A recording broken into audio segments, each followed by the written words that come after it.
You see it on sites worldwide, massive development projects frozen in place, completely idle, even when abundant raw materials are stacked on the ground. At the corporate level, the financial metrics display an identical contradiction. Cash flow tightens severely, squeezing operations, despite the fact that future sales are fully booked and capital should be fluid. Down in the site offices, active teams are paralyzed. They lose weeks waiting on administrative approvals that technically already exist in the system but cannot be processed. And out on the floor, contractor output is entirely inconsistent. A full workforce clocking in no longer guarantees measurable operational progress. These four issues are routinely dismissed as isolated execution errors. They are not. They are critical system signals flashing red. They indicate a core structural diagnosis. The underlying flow of the project has already been disrupted, well before any obvious physical breakdown occurs. Intact physical assets hold absolutely zero value if the hidden dependencies connecting them collapse. For decades, developers have relied on fortress thinking, a strategy defined by rigid master plans, centralized command, and static territorial borders. That baseline of stability no longer exists. The modern macroeconomic reality is one of permanent systemic instability, where crises in supply chains, failing energy grids, and labor markets overlap continuously. This model illustrates the shift. Modern real estate value is dictated entirely by flow, the continuous movement of energy, data, and materials. Sever a single invisible supply line, and the structure is compromised. Physical walls provide no defense against collapsed supply chains or severed data. To protect portfolios, developers must abandon fortress mentalities and embed the Aquarian Systemic Resilience Framework, a sovereign-grade governance architecture designed to achieve complete flow sovereignty. Operationalizing this resilience begins with Pillar 1, Strategic Node Prioritization. Attempting to defend all assets in a portfolio equally mathematically guarantees system-wide failure. When resources are spread thin across every site, no single asset has the density to survive a sustained shock.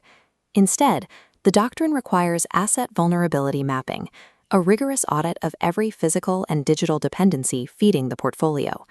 This map shows the pivot domino, the node whose failure triggers portfolio-wide collapse. To stop it, we concentrate a massive resource shield strictly around this central point. Hardening requires multi-supplier sourcing and real-time ledger tracking. We employ graceful degradation, sacrificing peripheral assets so core functions survive. Protecting billions in capital requires identifying and ruthlessly reinforcing the single cheapest point of failure. Pillar 4 dictates the standard for that survival, the 72-hour survival metric. Resilience is no longer measured by structural durability.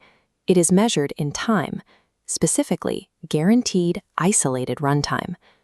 This schematic illustrates island mode. When external grids fail, the asset immediately activates a closed-loop cycle using on-site solar, microgrids, and energy storage. This architecture pairs with fuel cube strategies, ensuring site equipment continues operating without any need for external logistical support. True asset sovereignty requires the physical capability to operate continuously under total external denial for exactly 72 hours. Technical isolation requires an organizational structure capable of managing it. This is Pillar 2, Mesh Governance. Centralized municipal and corporate hierarchies create fatal decision latency. When communication lines snap, waiting for top-down approval destroys project velocity. When the top of the pyramid is severed, lower nodes form a decentralized network. Developers legally execute this via a sovereign override clause, granting managers pre-authorized power. To prevent abuse, actions are bound by a 72-hour expiration and logged in tamper-proof ledgers for forensic accountability. Preserving operational velocity during a crisis requires cutting off the head of the organization and allowing the limbs to think for themselves. Pillar 3 ensures those limbs act correctly, human integrity density. The most sophisticated technical safeguards and decentralized protocols will inevitably fail if operated by compromised personnel. A site manager's ethical alignment and decision-making mastery cannot be treated as soft skills. They must be engineered and tested as hard structural infrastructure. This interface demonstrates the 72 integrity audit. It quantifies a manager's reliability under extreme isolation, rendering a mathematical human integrity density score alongside standard operational metrics. Delegating sovereign power is only mathematically safe when the human bone density of the operator is rigorously measured and verified. The Aquarian Systemic Resilience Framework is an urgent 90-day operational discipline. This roadmap tracks implementation velocity.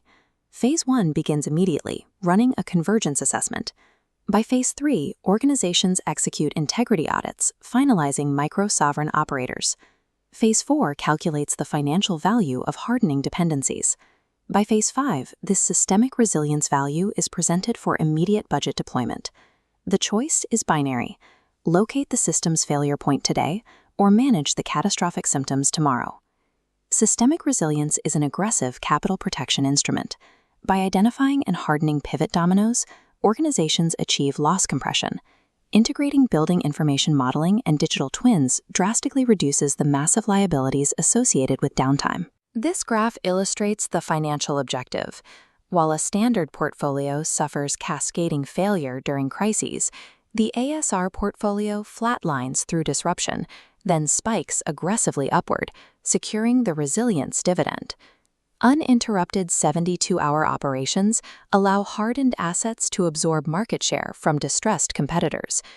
In a permanently unstable world, elite developers must evolve beyond static construction to become true guarantors of certainty.